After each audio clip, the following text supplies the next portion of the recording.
Today, we're sitting down to talk about burnout. That silent pressure that can weigh you down before you even realize what it actually is.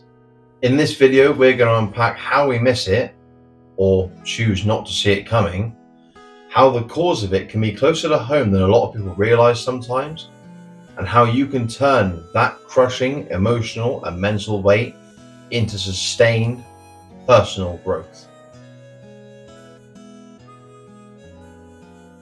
The main problem with burnout, and why a lot of us don't see it coming until it's too late, is because it doesn't start as the overwhelming feeling that a lot of us associate it with when it's already taken hold.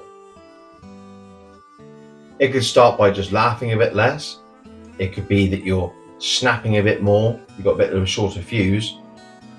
Or it could be that you're simply more tired, having done the same as you would normally, or maybe even less. That's why burnout is a hard thing to not just see coming, but to deal with effectively before it takes hold. Most of us don't see it looming over us until we're already standing in its shadow.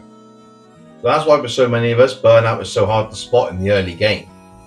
What starts out as a stable, practical and helpful approach to not just the life that we lead, but the people we lead it for, can sometimes be the leverage that opens the door for burnout to find us. I mean, let's break it down for me personally.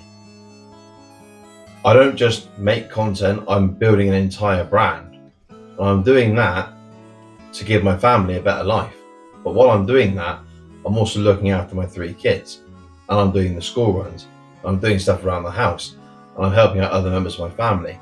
And before you know it, all of these little things start to stack up. And what you thought you were doing with the best intentions, trying to be all things to all people, and be the person you want other people to be able to rely on, is actually how you get there in the first place. You try and help people out, do the right thing, treat other people how you want to be treated. And before you know it, the cage of burnout is slowly rising up around you. And this is the part that nobody ever dares to confess. And certainly isn't something that people say often enough. That more often than not, we build the cage of burnout with our own hands. Now, on a moral level, there's no harm in wanting to help other people. But the reason burnout affects us and the reason it finds us in our own life isn't because we're choosing to burn ourselves out, but we're choosing to give our time for the people around us. It could be working in that extra shift. It could be choosing to stay up that hour later to finish a project, or do that one last job you said you were going to do earlier in the day, or maybe even tomorrow, and you wanted to get it done early.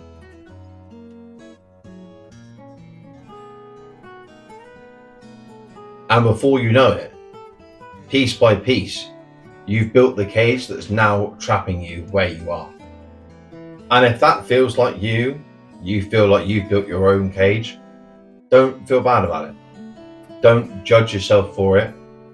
I built my own cage.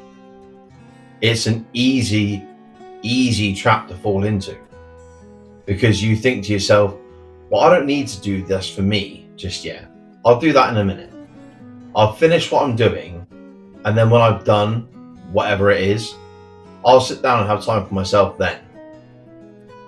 The only problem is, then never really comes. But the good news is that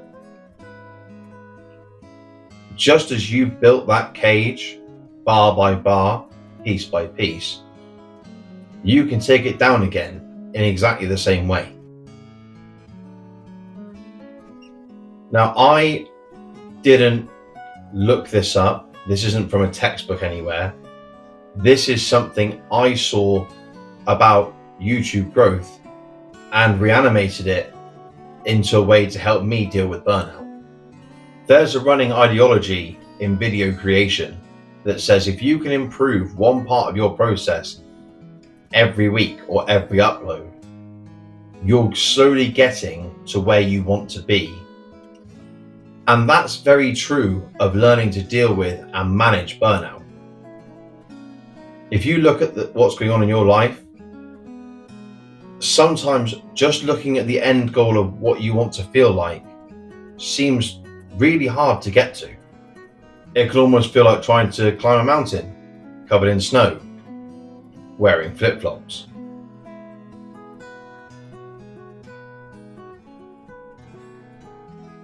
But here's the thing with that 1% idea that is actually really beneficial.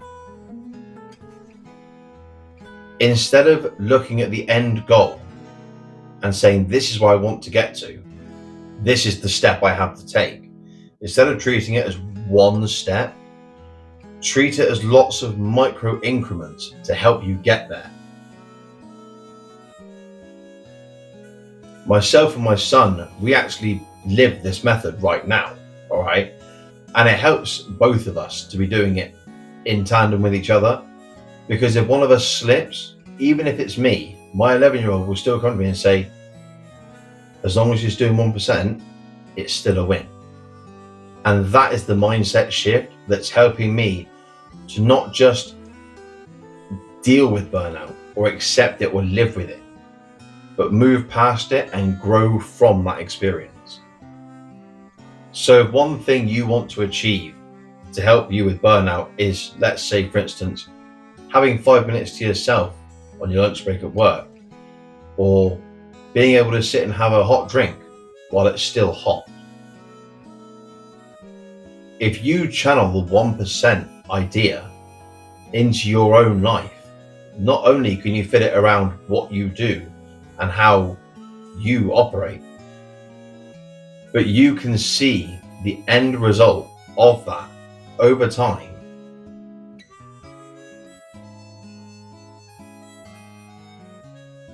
Because you've adapted that idea to fit your own world. Because even if it is just having that 5 minutes or that hot drink that's still hot, if you manage that one more time than you did last week, that's still a 1% improvement. And if you carry on improving 1% at a time, even if you decide, you know what, the hot drinks are really good, but do you know what I really need is like 5 minutes. What I would really like is to finish the chapter of the book that I'm reading, or finish the book I'm reading, or get that bit of work done in the garden. Whatever it might be that you want to get done, if you can do a bit of it every week, even if you just put the book that you're looking to read in front of you and read one page, that's closer to what you want to achieve, and that's still a step in the right direction. The reason I say about the 1% idea is because it's so pliable, right? You can apply it to so many things. Take it away from burnout for a minute. Take it to trying to give up smoking, say, for instance. And as an ex-smoker myself, I can relate to this. When people say about giving up smoking, that's the end goal. But if you were smoking, say, 10 cigarettes a day, and one day in a week you smoke 9 instead of 10, that's still a 1% improvement on where you were before. And the most powerful thing with this idea is that if you carry on with it for long enough, it can really start to take hold of you. I know, I'm living it myself right now. Because you start thinking, okay, let's get 1% better at saying no when someone asks me to help with something, or saying, instead of saying no, if you don't feel comfortable doing that, just say, okay, but let me just finish doing this first. And that one, not even refusal, but just prolonging doing something, it's a habit that if you can get into it and you can keep with it, can become part of the transformation that not just gets you out of the burnout trap, but stops you falling back into it again. Myself and my son, we actually say we're part of the 1% club, which was his idea, by the way. Can I just say that to you? My 11-year-old thought of that. And so now when either of us needs to pick me up, we just go, you're still in the 1% club. You're all right. So let's not feel bad that we're feeling burnout. Let's not judge ourselves for how we got there. But let's see it for what it is. Understand what got us there in the first place. And start taking those bars down, one at a time. Moving 1% closer to our goal. Every week, every day, every month, whatever you're comfortable with. Because if you keep applying that 1%, eventually it's 100%.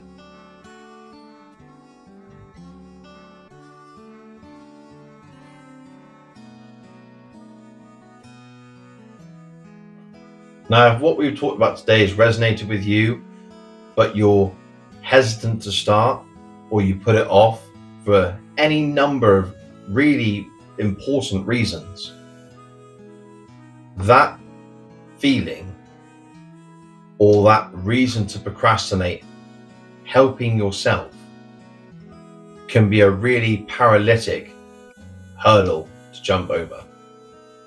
And if you're feeling like that, the next video on the channel explores that feeling in greater depth, and it also gives you leverage to move forward and jump that hurdle on your own terms. But if all you're feeling right now in your point of overwhelm is just plain tired, the video just here will help you with that as well. So let's start today, 1% at a time, taking down one bar at a time, and learning how to feel better together.